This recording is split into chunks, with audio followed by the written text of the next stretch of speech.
Muy buenas noches, le damos la bienvenida a todos los oyentes que a esta hora están conectados al programa que está pasando del Instituto de Paz de la Universidad Distrital Francisco José de Caldas y que se transmite por la U 90.4 FM Estéreo. Mi nombre es Sonia Díaz Granados y junto con el investigador del IPASUD, Arley Díaz, los saludamos cordialmente en este espacio que se emite todos los miércoles de 8 a 9 de la noche. Hoy, ¿en qué está pasando? Hablaremos de esas sanciones impuestas por la JEP tras los acuerdos de paz con componente restaurativo. Esto quiere decir trabajos, obras y actividades con contenido reparador, restaurador, llamados TOAR, que buscan contribuir a la reconstrucción de los lazos sociales y también a esa reconciliación entre las víctimas y también entre los comparecientes. La idea es generar con estos TOAR esos espacios para la convivencia. Para ya introducirnos de fondo en el tema, saludo a Arley Díaz, investigador del IPASUD. Buenas noches. Muy buenas noches, Sonia. Muy buenas noches también a todas las personas que nos acompañan en la noche de este miércoles. Como siempre, esperando que lo que hoy podamos hablar el día, digo la noche de hoy, pues sea de provecho para las personas que nos escuchan, que puedan utilizarlo, que, mejor dicho, sirva para algo. El día de hoy, pues, vamos a estar hablando, como lo mencionaba Sonia, pues acerca de los TOAR y también de la justicia restaurativa en Colombia. Vamos a hablar un poco de qué son, ¿cierto? De un poco de cómo colaboran a esto de la justicia restaurativa y también cuál es el balance que podemos nosotros hacer, pues hoy en pleno 2023, aun cuando seguimos peleándonos el cumplimiento por lo acordado y seguimos pues en medio y en la coyuntura un poco de este país que se busca la paz. Entonces, para esto, hoy nos acompañan realmente una invitada y un invitado muy, muy especiales. Nos acompaña pues Jason Murillo, defensor de derechos humanos y quien fue también firmante de paz. Entonces, muy buenas noches, Jason. ¿Cómo vas? Buenas noches a todas y todos. Muchas gracias por la invitación. No, no, no, a ti por haber aceptado. Y compañera, entonces también nos acompaña Juliet Vargas. Ella viene en representación del Instituto Colombo Alemán para la Paz, también en este segundo programa que hace parte de la agenda radial conjunta entre el Instituto de Paz de la Universidad Distrital y el Instituto Capaz. Entonces, muy buenas noches, Juliet, ¿cómo vas? Muy buenas noches, muchas gracias por la invitación. Me alegra mucho estar en este espacio para poder compartir algunas perspectivas y para poder establecer un diálogo interesante sobre estos temas.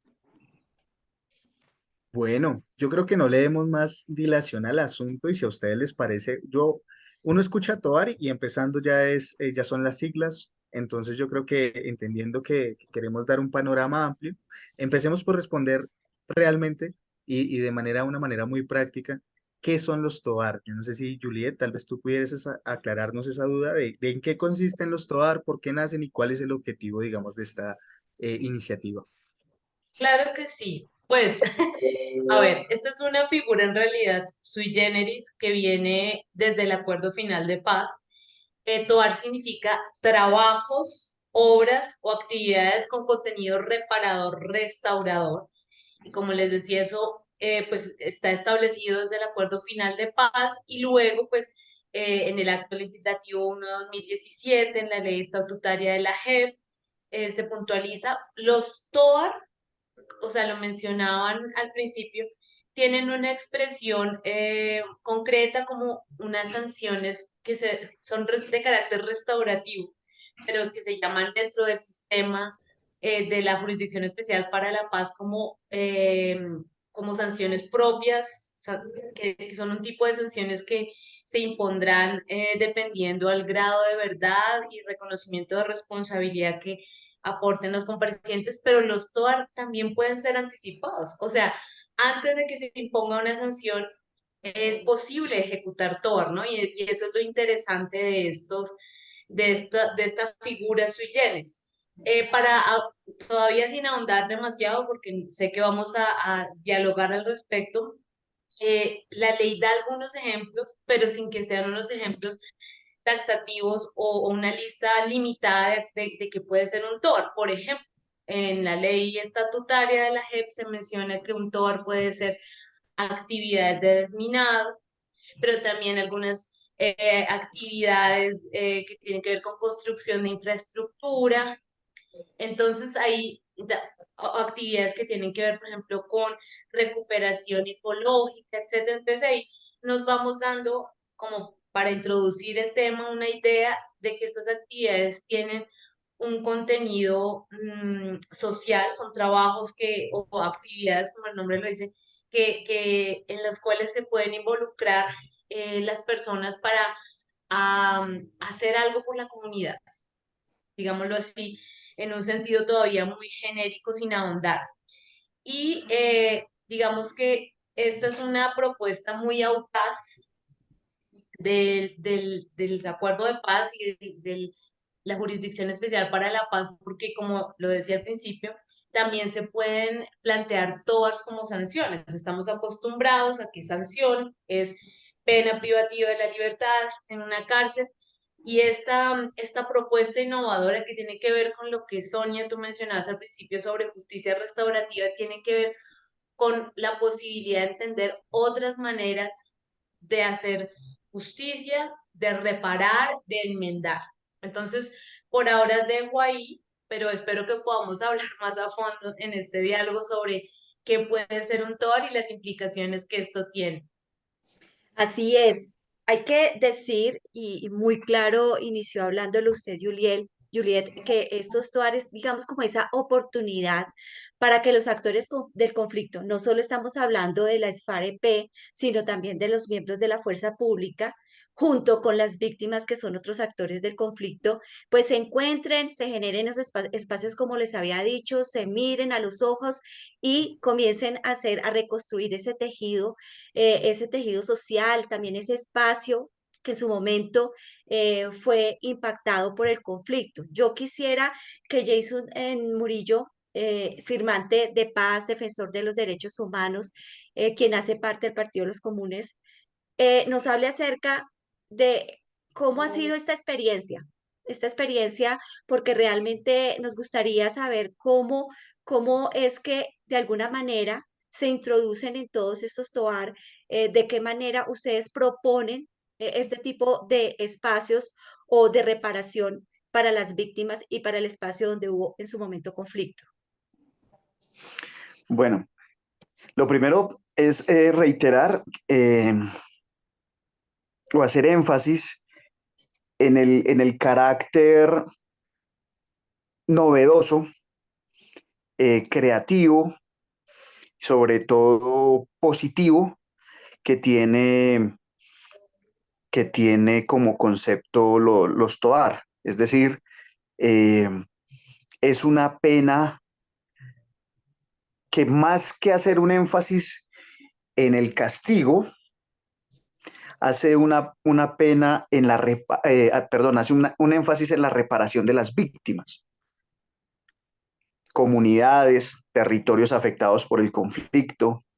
Y en esa medida, acá de lo que se trata no es de cobrar en un tiempo de privación de la libertad el daño causado a la sociedad, sino en usar un tiempo y una fuerza vital de los actores del conflicto en reparar. Por eso el carácter restaurativo es la piedra angular de todo esto, ¿sí? Por eso lo novedoso y lo positivo aquí es que todo el esfuerzo se hace en función de los territorios y las comunidades fueron principalmente afectadas por el conflicto, y además genera una dinámica en la que se reconstruye tejido social, se abre la posibilidad de la reconciliación, se abre la posibilidad de construir memoria colectiva, porque en la justicia tradicional, cuando quien infringe la ley paga su pena en un equivalente de tiempo en encierro, esa persona no solo no restaura a la víctima, no restaura a la sociedad, no necesariamente se ve abocada a la reflexión sobre lo que cometió, sino que tampoco interactúa con las personas, en particular las comunidades en general y los territorios afectados por su acción. En el desarrollo de los TOAR, primero, una de las cosas es, uno puede proponer, vamos a hacer, por decir algo, reparación de vías en zonas veredales o arreglo de dotación urbanística en barrios unidos de las ciudades, arreglo de parques, por ejemplo. Vamos a trabajar con la comunidad para arreglar o dotar a la comunidad de parque, ¿m? Por decir algo. Pero no es que yo lo propongo y listo, eso es. Digamos que yo me autoimpongo mi pena, por más restaurativa que pretenda ser, sino que esto debe ser un acuerdo y debe pasar por un diálogo y una construcción colectiva y una aprobación de la comunidad que va a ser objeto del TOAR y de las víctimas. Entonces aquí hay una transformación profunda, sustancial, de lo que implica la concepción de justicia. Justicia como verdad, como reparación, como no repetición. En ese construir consenso, acuerdo y tener la aprobación de las víctimas y de las comunidades que van a ser objeto del TOAR, hay diálogo, hay interacción en todo el proceso, desde que se plantea la propuesta, mientras se construye esa aprobación y cuando se pone en ejecución. Y eso permite una relación permanente, generar empatía, interactuar, y por eso decía, permite construir tejido social, permite construir memoria, permite construir verdad, porque hay una relación permanente, dialógica, entre las personas que son objeto de la pena y quienes son objeto de la reparación mediante el TOAR. Entonces aquí no hay una relación unilateral donde un juez evalúa, juzga, condena, define la pena, vigila la pena, sino que aquí hay una relación de todos los actores, de todos los componentes, que le dan a esto una magnitud, un alcance y un valor muchísimo mayor al de la justicia tradicional. Por eso esta justicia transicional, esta justicia restaurativa es tan rica, tan valiosa y por eso requiere ejercicios como este tan valiosos también de parte de ustedes, de difusión, que la gente conozca, comprenda esto, porque esto es una justicia que debe trascender en su debido momento a la lógica del acuerdo de paz y ser la esencia del sistema judicial del país. Este país que tiene además una crisis carcelaria de hace 30 años acumulada, de estado de cosas inconstitucionales, de violación sistemática de derechos humanos al interior de las prisiones, en donde la institución penitenciaria además se ha vuelto después o junto con la institución policial en las entidades más corruptas del Estado, en donde las personas que llegan a purgar su pena no se resocializan, sino que llegan a niveles más profundos de degradación.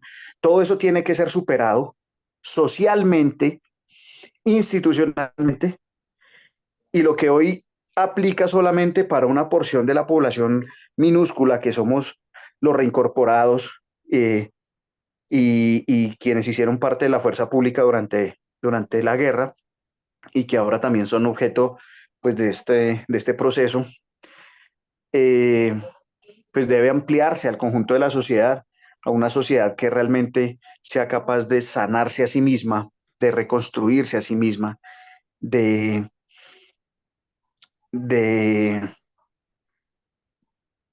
reconstruir sus propios tejidos vitales.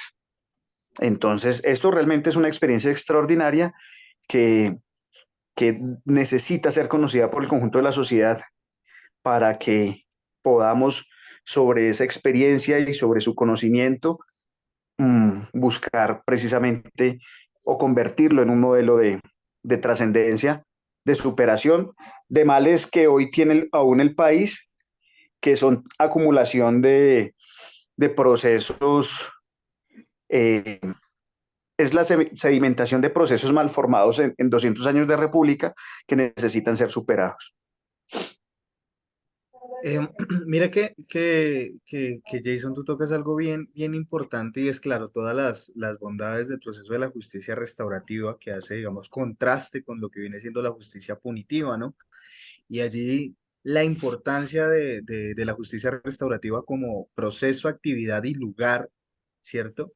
Para empezar a trabajar, digamos, actividades de perdón, diálogos de perdón, ¿no? Diálogos de consenso, de negociación, de perdón, de reparación.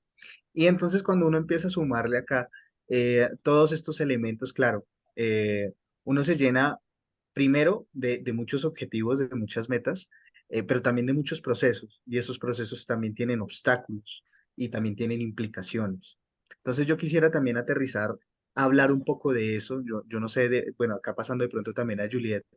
Eh, em, claro, el debate público es justicia, bueno, el horizonte de la paz y cuando uno de pronto está metido en este rollo y entonces comprende, ¿cierto? De alguna manera las cualidades y bondades del perdón, pues entonces uno dice, no, de pronto sí, el camino restaurativo evidentemente de pronto es el camino, es el camino, pero lo restaurativo, particularmente la justicia restaurativa, allí donde se ubican los TOAR, pues es un lugar de debate en la agenda pública. Es un lugar de debate en la agenda pública. Y eso es porque tiene unas implicaciones y porque precisamente como Jason lo señalaba hace un momento, trae consigo un giro de tuerca importante en lo que tiene que ver con la justicia, ¿cierto? Hay gente que dice restaurativo, eso es sinónimo de impunidad, ¿cierto?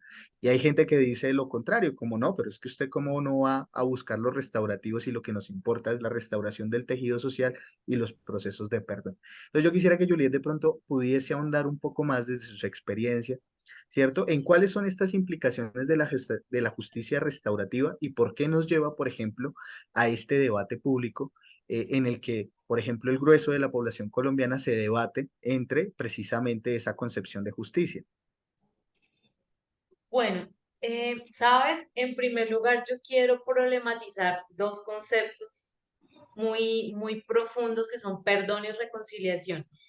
Realmente, si uno revisa, digamos, la teoría de la justicia restaurativa y los desarrollos que se han hecho, digamos, a través de la academia de lo que es justicia restaurativa, siempre hay mucho cuidado al abordar estos dos como si fueran objetivos de la justicia restaurativa, porque en realidad son procesos muy personales. O sea, la justicia restaurativa puede propiciar escenarios de reconciliación y perdón, pero eso no es un objetivo porque esos son procesos personales.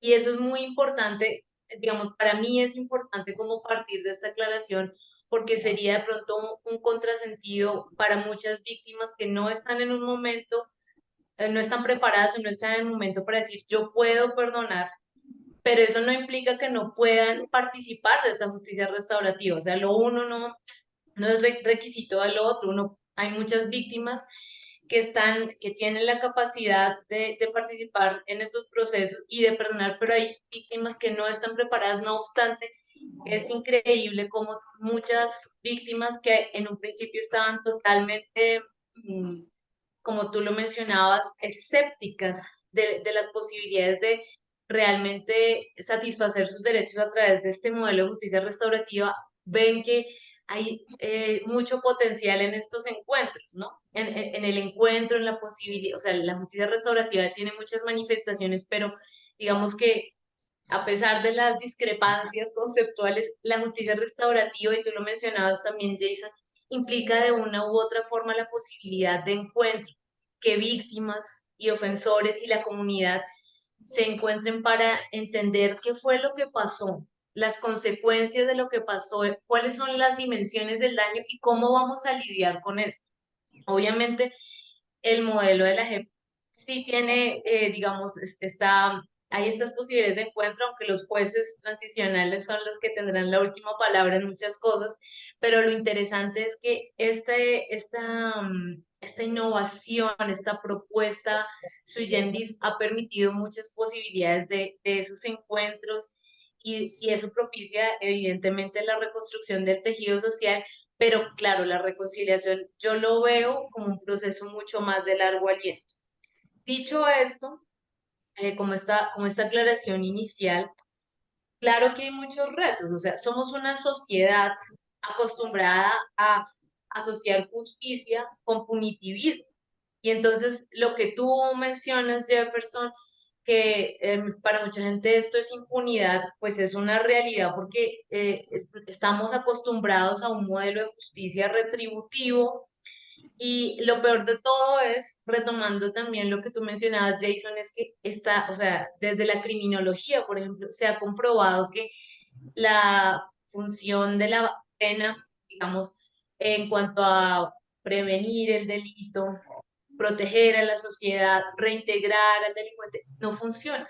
O sea, hay un problema allí y entonces esta justicia restaurativa como paradigma surge para dar otras opciones, que también tienen retos, obviamente. Uno es pues que nos exige como sociedad apertura, cambiar de paradigma. Lo otro que es muy importante tener en cuenta al respecto es que la justicia restaurativa en general, no estoy hablando solo del contexto colombiano, sino es algo a lo que hay que acercarse de manera voluntaria, ¿no? Y en esta justicia restaurativa que es muy importante, nosotros como sociedad estamos acostumbrados a que la justicia implica un dominio del legalismo, ¿no? Que los jueces, los abogados son los que llevan la batuta, pero la idea de este paradigma de justicia restaurativa es darle voz a quienes son las personas directamente afectadas e implicadas, que son las víctimas, que son los ofensores y las comunidades, ¿no?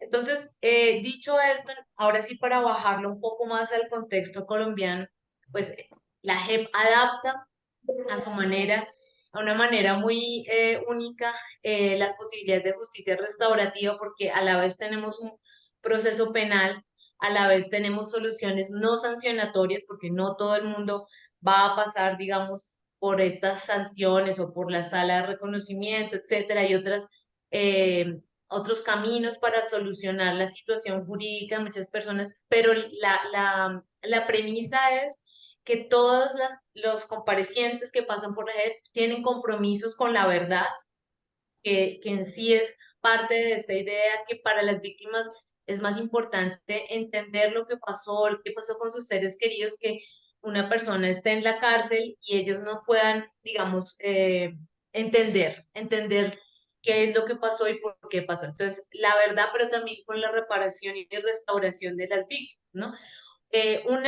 Uno de los retos importantes y que es también importante aclararlo es que la reparación de las víctimas, la reparación integral tiene muchas dimensiones y un TOAR o lo que se puede esperar de la Jurisdicción Especial para la Paz no implica la satisfacción de todas estas dimensiones. Eso quiere decir que los TOAR y la JEP, este modelo de justicia restaurativa, tiene que articularse muy bien con otras medidas de reparación como lo es la ley de víctimas y restitución de tierras, que ya venía desde 2011, viene desde 2011 operando, más allá de las críticas que podamos hacer al tema de reparaciones en Colombia, que también es crítico. Entonces, eso es un reto muy importante.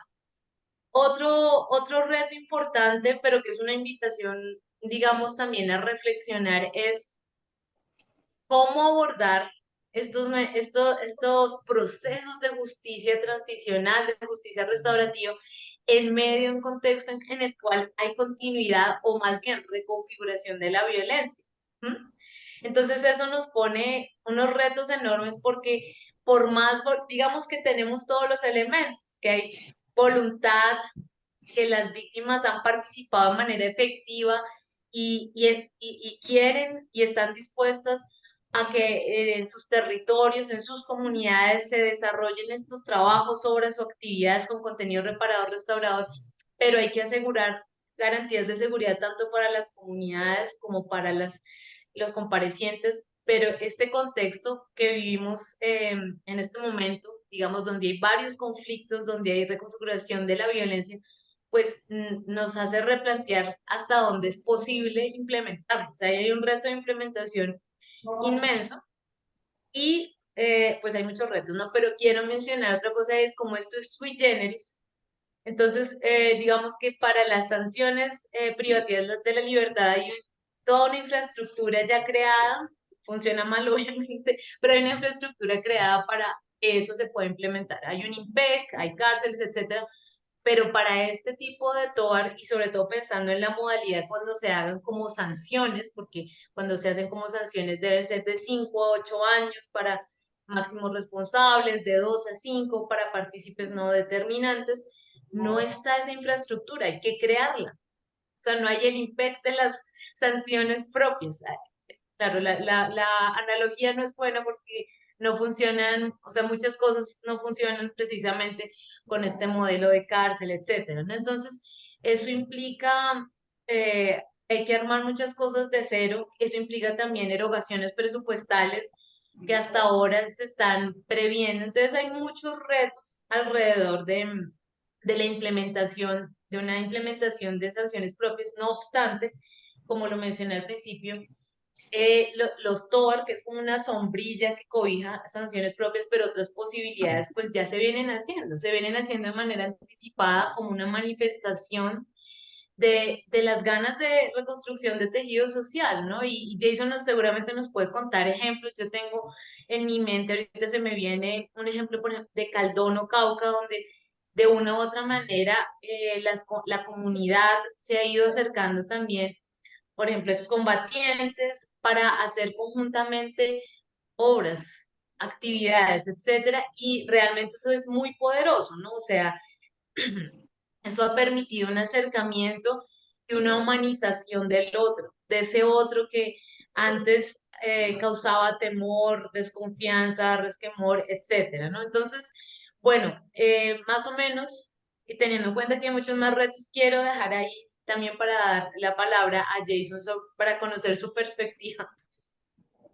Antes de que nos hable de esa perspectiva y también de esas experiencias que Juliet muy amablemente le pidió, porque sería interesante saber esas experiencias para entender un poco más acerca de esto, yo quisiera saber sobre cómo es ese proceso, antes de saber de las experiencias y de la experiencia propia de Jason, cómo es ese proceso, porque Jason decía, nosotros proponemos estos trabajos, estas obras, estas actividades restauradoras, pero son las víctimas las que dicen sí o no. Yo tenía entendido que primero pasaba por un magistrado de la JEP y es el que más, el que evaluaba de esos TOAR para que se llevaran a cabo y de acuerdo a si lo aprobaban los magistrados o no, se miraba del descuento del tiempo por el trabajo que se realizaba. Entonces, ¿cómo es ese proceso para que entendamos un poco más acerca de eso, de los TOA?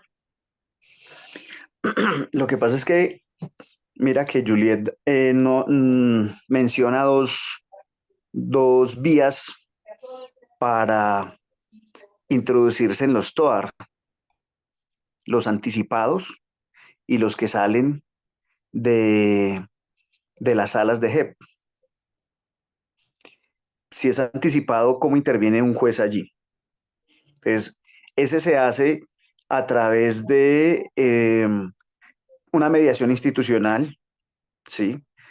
Por ejemplo, las alcaldías, la ARN, el alto comisionado, distintas entidades del Estado pueden participar, por ejemplo, en Bogotá, la Alta Consejería para la Paz, ¿m? Participan de la puesta como en escena, digámoslo así, ¿sí? Del espacio, de crear el escenario en donde reincorporados, porque hay que decir, con base en el acuerdo de paz se habla es de comparecientes, pero resulta que En el momento no todos los 12.000, casi 13.000 personas que estamos en proceso de reincorporación, tenemos claro quiénes somos, quiénes no somos comparecientes. Unos muy pocos, proporcionalmente hablando, han sido llamados a rendir verdad en casos específicos, los distintos casos que está abordando la JEP. Ellos ya son comparecientes. Otros estamos a la expectativa por casos que se van a abrir, ¿sí? Uno sabe, bueno, yo clasifico, digámoslo de alguna manera, para ese otro caso que está próximo a abrir la JEP. Luego, eventualmente voy a ser compareciente. Mientras eso ocurre, yo puedo ir participando en un TOAR, de su convocatoria, de su construcción, de su consenso y luego de su puesta en marcha. Entonces, en esos TOAR anticipados no participan los jueces, porque ese TOAR no se está derivando de una sanción, de una pena, si bien restaurativa, pero emitida por una autoridad de la JEP, sino que esto es una decisión política, una decisión jurídica, una voluntad de paz que reciben las víctimas que participan del escenario, los reincorporados que consideramos que podríamos llegar a ser comparecientes o no, pero tenemos la voluntad. Normalmente, donde haya reincorporados, vas a encontrar tú la disposición para vincularse a los TOAR. Y las instituciones que, repito, pueden acompañar eh, y propiciar el espacio.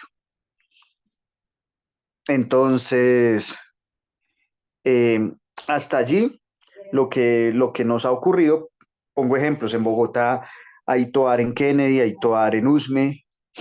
En Usme es una granja integral. En Kennedy tenemos un proceso eh, un poco más de cultura, de construcción de memoria. Entonces, eh, son escenarios en los que el distrito participa, la alcaldía mayor, la alcaldía local, las instituciones del orden nacional como la ERN, ¿m? Ayudan a construir el escenario, se hacen convocantes y van llegando víctimas, víctimas de desplazamiento forzado, víctimas del paramilitarismo, víctimas del Estado, víctimas de la insurgencia, y nos encontramos con una población muy heterogénea. Eh, quiero eh, retomar un poco lo que decía Juliet ahorita. Eh, el fin del TOAR eh, no es la en sí mismo la verdad, la reparación, el perdón, pero insisto, el TOAR sí propicia eso, porque mantiene una relación permanente de diálogo, de interacción, de construcción conjunta, colectiva, y eso sí genera espacios. Nosotros somos profundamente respetuosos de la disposición del estado anímico, eh, de la fase de duelo que pueda estar viviendo eh, cada víctima. Pero esos procesos sí propician mucho, generan unas interacciones que acercan, que rompen barreras, eh, que deponen prevenciones. Por eso yo decía también hace un rato, genera empatías. ¿Mm? Muchas veces desde el rol de los actores armados del Estado y de las organizaciones armadas, eh, hay un distanciamiento frente a las personas por las dinámicas propias del conflicto. Eso es un fenómeno universal. ¿Mm? En donde quien empuña el arma y recibe y ejecuta órdenes o quien da órdenes tiene un distanciamiento con esos otros seres humanos que van a terminar siendo objeto de las acciones de guerra por una u otra razón. ¿sí? Eh, por eso incluso surgen hasta eufemismos, ¿no? Eufemismos que se usan incluso y se institucionalizan en el lenguaje periodístico, institucional, como esto de daños colaterales. Daños colaterales, tú miras ese concepto, ese término, y en ningún lado te aparecen seres humanos, personas de carne y hueso, gente afectada, ¿sí? Daños colaterales es eso otro que está por fuera, que está a la periferia de lo que era tu objetivo legítimo de guerra, ¿sí? Cuando tú estás en un TOAR, esos eufemismos desaparecen, esas dimensiones deshumanizantes desaparecen y tú entras a sentir el dolor del otro, el sufrimiento del otro, a ponerte en la piel del otro y te pone en una condición distinta. Pero también desde la víctima, cuando ese otro victimario se termina humanizando, también lo puede comprender, ya no como ese otro agresor, como ese otro que vino a ocupar abruptamente tu lugar, tu espacio de vida, que infligió daños, sino que también resultó ser un ser humano con un acumulado, con unos dramas, con una sensibilidad.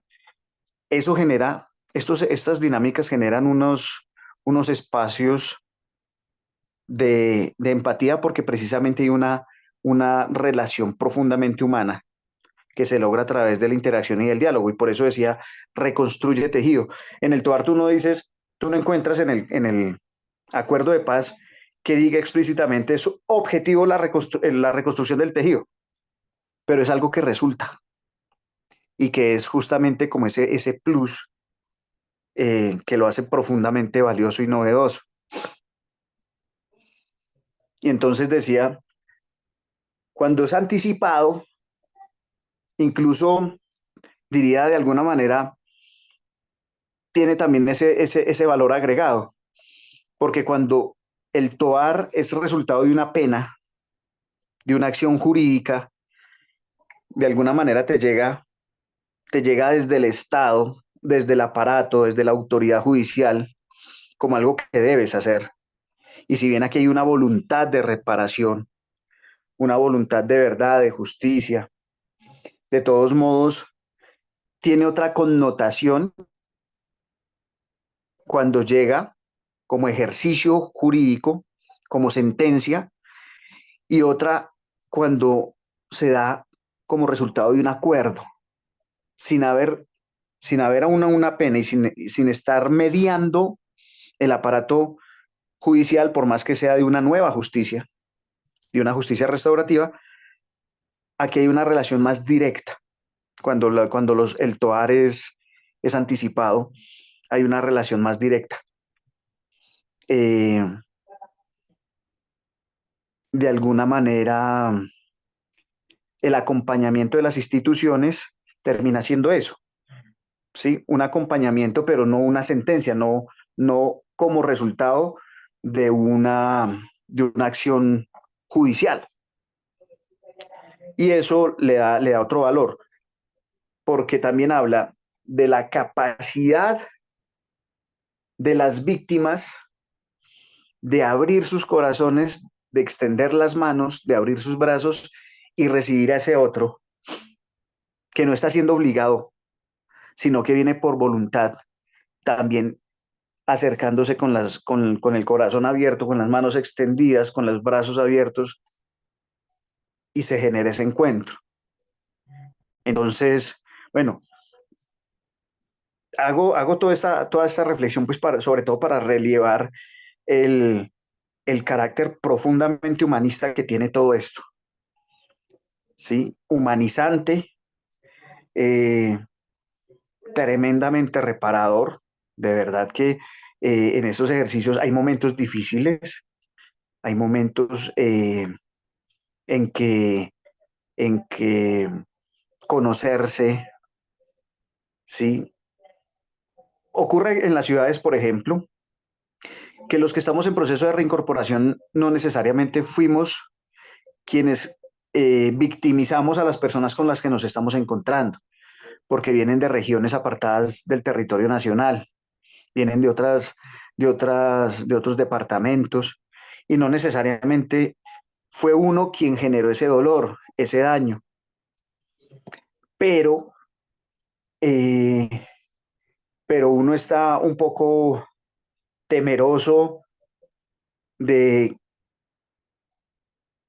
cómo van a exponer esas víctimas su dolor, porque uno termina siendo también como un depositario genérico de su rabia, de su dolor, de su herida, y sin uno saber exactamente qué fue lo que les pasó, uno sabe que uno hizo parte de todo un aparato y de todo un contexto que en últimas sí fue quien le generó esa condición.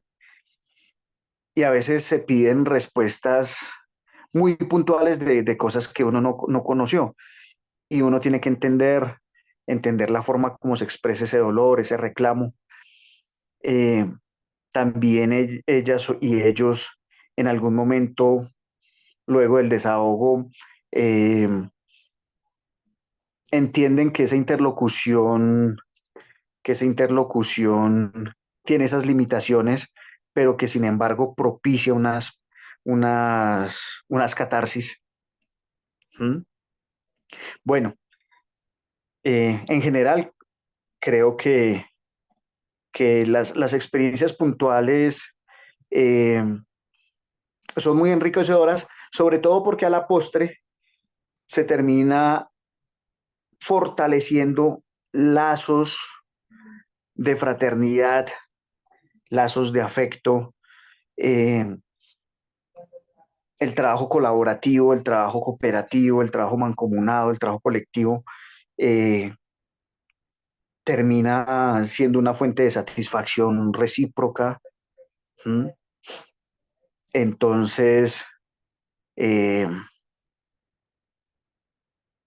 creo que aquí hay digamos, una mina muy rica para ser explotada en términos de la reconstrucción en general de la nación. Y bueno, los, realmente yo no tengo muy claro hasta dónde al día de hoy ya hay TOAR por cuenta de una decisión jurídica. Hasta donde tengo entendido, si no todas, la gran mayoría de TOARs que están desarrollándose a lo largo y ancho del territorio nacional son, son por iniciativas y no por decisión jurídica de la JEP. Entiendo. Mira que yo creo que, bueno, ha estado muy chévere y realmente como siempre el tiempo al aire es un poquito ingrato cuando se está hablando de algo interesante. Pero quisiera, o sea, obviamente quedan un montón de aristas por abordar, pero trato de conjugar un poco esto en esta última pregunta que quisiera que la respondan los dos. Esta vez sí toca un poquito más puntual.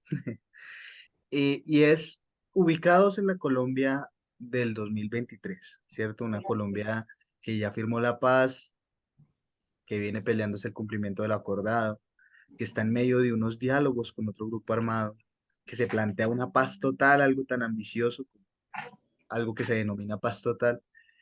Em, ¿Cuál podría ser desde sus lugares, ¿cierto? Juliet, Jason, ese pequeño balance, muy puntual, muy resumido, muy acotado de en qué va la justicia restaurativa en Colombia, ¿cierto? Incluyendo en ellos los TOAR, y cuáles son esos retos que se vienen, ¿cierto? Esos retos que se vienen para estos siguientes años de esta segunda década de este nuevo milenio, ¿cierto? Donde nos pensamos la paz. Entonces, resumidamente, y para no enredarme, en este momento, actualidad de Colombia, ¿cierto? ¿Cuáles son esos retos de la justicia restaurativa eh, y cómo ven, digamos, que los TOAR pueden colaborar a ello? Entonces, Juliet, si gustas puedes comenzar y después continuamos con Jason. Solo aclararles pues una vez más, perdón, la claridad, pues hay que ser un poquito puntuales porque pues ya se nos acabó el tiempo. Esperamos realmente poder volver a tener un espacio así de enriquecedor para poder hablar más extendidamente sobre un tema tan importante y realmente tan interesante. Juliet, tuyo el micrófono. Vale, bueno, trataré, pero es difícil responder durante poco tiempo. Bueno, ¿qué va? La justicia restaurativa en la JEP, porque hay justicia restaurativa también en la justicia penal ordinaria, pero hablemos de la JEP, va en que se están construyendo muchas cosas nuevas, innovadoras, sui generis. Interesante y que está dando mucho que pensar a la sociedad lo que ha pasado en las audiencias de reconocimiento de verdad y responsabilidad, que lo anclo mucho a lo que nos contaba Jason, y es o sea, el poder transformador de la justicia restaurativa. Llegar a entender eh, qué fue lo que pasó, llegar a entender al otro, o sea, no, desde las dos posiciones, ¿no? Víctimas, pero también ofensores o comparecientes o victimarios, como lo queramos ver, y entender al otro y entender la humanidad del otro es algo tremendo, es algo muy poderoso que permite lo que se ha mencionado varias veces, es la reconstrucción del tejido social, pero además, y esto ha ocurrido en el escenario de la JEP, pero también estos encuentros han ocurrido en el escenario de la Comisión de la Verdad. Estos encuentros requieren preparación y son todo un proceso también, o sea, eso no se da de la nada. Y estos procesos son los que generan también, o sea, en esos procesos de transformaciones, por ejemplo, de narrativas negacionistas, como ha ocurrido, por ejemplo, también con Fuerza Pública, que incluso ya en justicia ordinaria ya tenían condenas, pero seguían en la negación, a llegar a encuentros donde aceptan y reconocen con arrepentimiento y reconocen ante las víctimas no como con eufemismo, no errores, sino realmente cometimos atrocidades, o sea, hasta dónde nos llevó el conflicto. Entonces, eso, ¿en qué va la justicia restaurativa en la JEP? En que ha sido posible ver procesos de transformación tremendo. Y también en las víctimas, ¿no? O sea, de este dolor, de incluso pues este resentimiento, todo eso, hay actitudes de apertura a reconocer al otro, a entender al otro también. Entonces eso es, a mí me parece muy poderoso, increíble. O sea, obviamente eso no es algo que se pueda forzar ni exigir, ni ha pasado en todos los casos, pero esta justicia restaurativa sí lo propicia. En cuanto a los TOAR, y que es como también de tu pregunta, claro, o sea, todavía no se han impuesto las primeras sanciones propias. Eso va a pasar entre este año y 2024, pero ya hay TOAR anticipados, ya hay propuestas piloto de TOAR, y eso también es muy poderoso a pesar de todos los retos que tienen que ver con digamos, con la financiación, con las garantías de seguridad, con ponernos de acuerdo. A veces es fácil ponernos de acuerdo, pero a veces no es fácil. Pero eso tiene mucho potencial porque, digamos, para no repetir, tiene que ver con lo que menciona Jason, es la posibilidad de, a través de un proyecto, entender la restauración, no solo la reparación, sino la restauración de los lazos. O sea, la justicia restaurativa tiene también que ver con restaurar lazos rotos, y no solamente entre personas, entre humanos, sino, por ejemplo, algo muy interesante que también viene pasando, por ejemplo, en Nariño, es la posibilidad, y en otros territorios como Cauca también, restaurar los lazos con la naturaleza, con el territorio, porque la naturaleza y el territorio también ha sido víctima, y eso es digamos, algo muy interesante que también se ha reconocido desde la Jurisdicción Especial para la Paz. Entonces, los TOAR son o sea, un mecanismo pues que tiene todavía muchos retos, pero que si sale bien va a ser un modelo para el mundo. Tal vez va a ser un modelo, una inspiración para lo que se pueda plantear en este marco que tú mencionas de la paz total, encontrar soluciones intermedias que no pueden ser impunidad, solo amnistía, indulto, etcétera, que necesitan, o sea, la sociedad y las víctimas sobre todo necesitan que les respondan, necesitan verdad, necesitan sentirse reconocidas, escuchadas, y aparte de eso, que haya formas de resarcir y de enmendar, pero no necesariamente eso es la cárcel. de hecho, o sea, como lo retomando el hilo de lo que hablamos al principio, necesariamente, aunque tengamos esa concepción tan arraigada en que superar impunidad y justicia es cárcel, realmente eso le sirve a las víctimas, eso le sirve a Colombia para reconstruirse como sociedad, reconstruir el tejido social, no necesariamente. Y también algo muy importante, y es que estos TOAR tienen un gran potencial de coadyuvar, de aportar a los procesos de reintegración, porque también nos interesa eso, nos interesa en clave de centralidad de las víctimas, resarcir a las víctimas, repararlas, que haya verdad, justicia, obviamente reparación, pero también nos interesa que haya garantías de no repetición, nos interesa darle una oportunidad a los comparecientes para que se reintegren a la sociedad, o así no sean comparecientes a la JEP, como lo mencionaba también Jason, porque hay muchas personas que de pronto no van a comparecer ante la JEP, pero nos interesa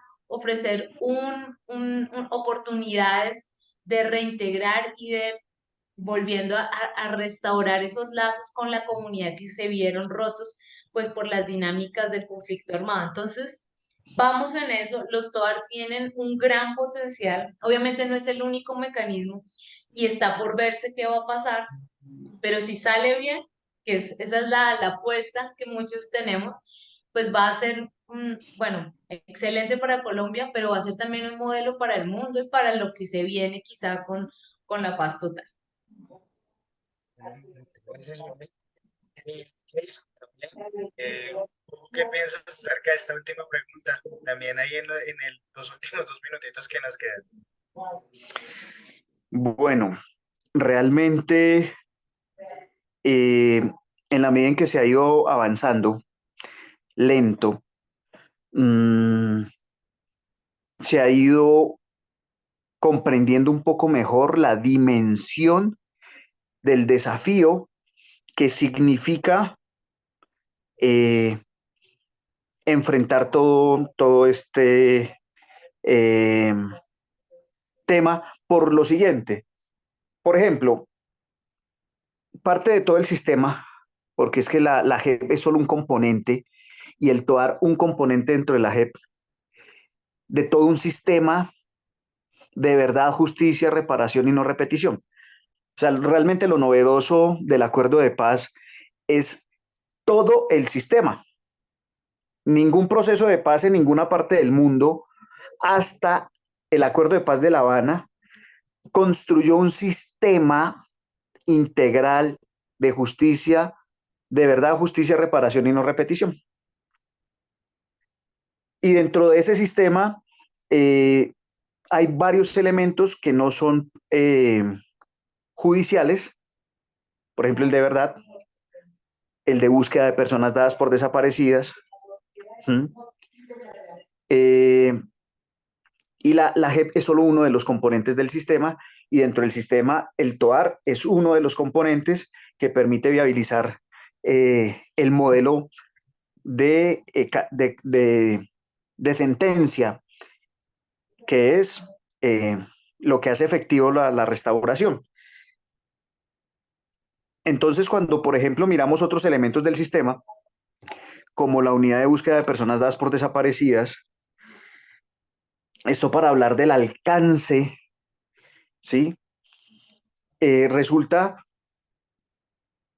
que buscando, lo primero que se encuentran son las víctimas o los familiares de las víctimas de personas dadas por desaparecidas, y resulta que lo que tenemos hasta el momento, el tiempo estimado, ¿sí? Los 10 años previstos para la implementación de todo este sistema son insuficientes para desarrollar toda la infraestructura, toda la logística, toda la inversión, el tiempo, el esfuerzo en términos forenses, etcétera, etcétera, etcétera, para encontrar las personas, para reconocerlas, para hacer el proceso de entrega a sus familiares.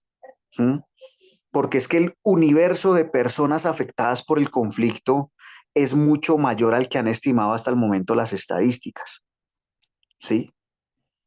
Y cuando comienza a hacerse, cuando se sumerge ya en la realidad, se encuentra que el universo es tan grande que casi que sobrepasa las expectativas y sobre todo las posibilidades materiales, no por falta de voluntad, sino porque se va haciendo casi que insostenible financieramente, insostenible logísticamente, eh, llegar en tan poco tiempo a tantas personas que hay que buscar, incluso las que ya se han encontrado, cómo viabilizar su identificación, su identificación, su entrega a víctimas, a sus familiares, y así también con el sistema específicamente jurídico. Si bien aquí se diseñó un modelo que debía ser mucho más eficiente que el de Justicia y Paz, porque nos va a preguntar a cada paramilitar qué hizo, cómo lo hizo, cuándo lo hizo, con quién lo hizo, por qué lo hizo, sino que aquí se tomaba paquetes enteros a partir del modelo de los máximos responsables, ¿sí? Para poder abarcar, eh, digámoslo, seguramente no es el término correcto, pero como por paquetes de delitos, ¿sí? Entonces el secuestro.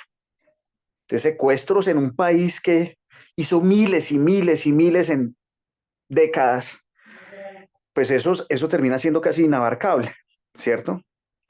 Entonces, como delito, los jefes máximos de la organización reconocen el delito, comparecen, aportan verdad, pero el país y las víctimas también necesitan, cuando sale la familia de fulano de tal, que no solo fue secuestrado, que desapareció, nunca fue devuelto a su familia, esa familia necesita saber qué ocurrió.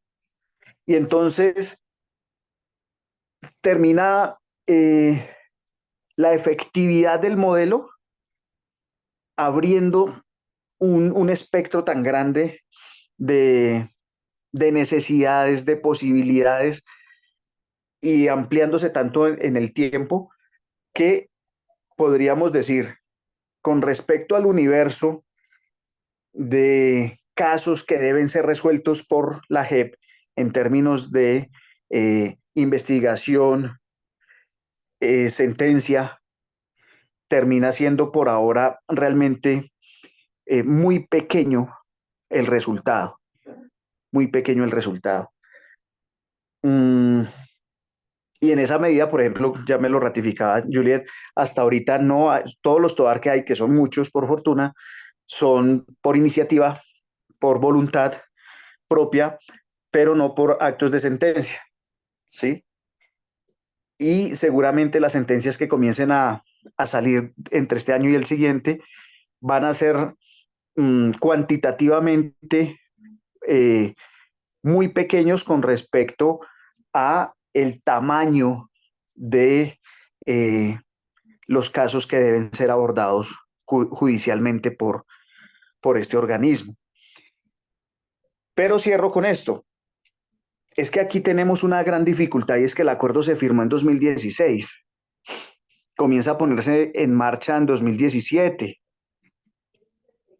Pero tuvimos un gobierno entero que intentó fue desmontar el acuerdo, desnaturalizar los elementos estructurales del acuerdo, entre esos la JEP, desnaturalizarlos, desfinanciarlos, torpedearlos, que en vez de propiciar la implementación integral del acuerdo de paz, lo que hizo fue una simulación de la implementación y esos 4 años de retraso, de demoras, de entorpecimiento, de daño jurídico a la estructura del acuerdo y a la estructura de la JEP, nos han costado mucho, nos han costado mucho. Y que ahorita el gobierno de Petro, el gobierno del cambio, no solo quieren implementar el acuerdo con los retrasos y la desfinanciación y la ruptura estructural de las acciones jurídicas que generó el gobierno de Duque, superar eso para implementarlo y trascenderlo hacia la paz integral, es decir, hacia la desactivación ya no solo de la guerra, sino de la violencia política y de la violencia social, pues es un desafío gigantesco, muy, muy, muy difícil. No imposible porque realmente depende de decisiones políticas, pero son decisiones políticas que están enfrentadas también a la decisión política opuesta de quienes no solo no quieren la paz, no solo viven y usufructúan la violencia y la guerra, sino que además no quieren también aportar verdad, justicia, reparación y no repetición. Y en esa medida siguen siendo un palo en la rueda para avanzar y para que esto tenga los alcances que se requieren. Entonces, pues parte de los desafíos está en seguir venciendo a los señores de la guerra y a quienes se oponen a avanzar en la paz. Perdón. No, yo creo que las conclusiones las resumen muy bien Jason, Juliet. En verdad, yo creo que está todo dicho. Los despido de verdad, dándoles unas gracias inmensas, inmensas. Jason, de verdad también, Juliet, mil y mil gracias por haber sacado un momento de su agenda. Realmente esperamos que también a las personas que nos estén escuchando esto haya sido de provecho y les funcione mucho para sus trabajos, para sus vidas cotidianas. Y pues nos volveremos a encontrar. Yo acá ya le cedo el micrófono a Sonia. De nuevo, muchas, muchas gracias a los oyentes y también a nuestros invitados de la noche de hoy. Muchas Así Muchas es. gracias. gracias a ustedes también. Muchas gracias por aceptar nuestra invitación y bueno, con este buen tema, estos buenos invitados, este análisis, terminamos qué está pasando. Nos volvemos a escuchar el próximo miércoles.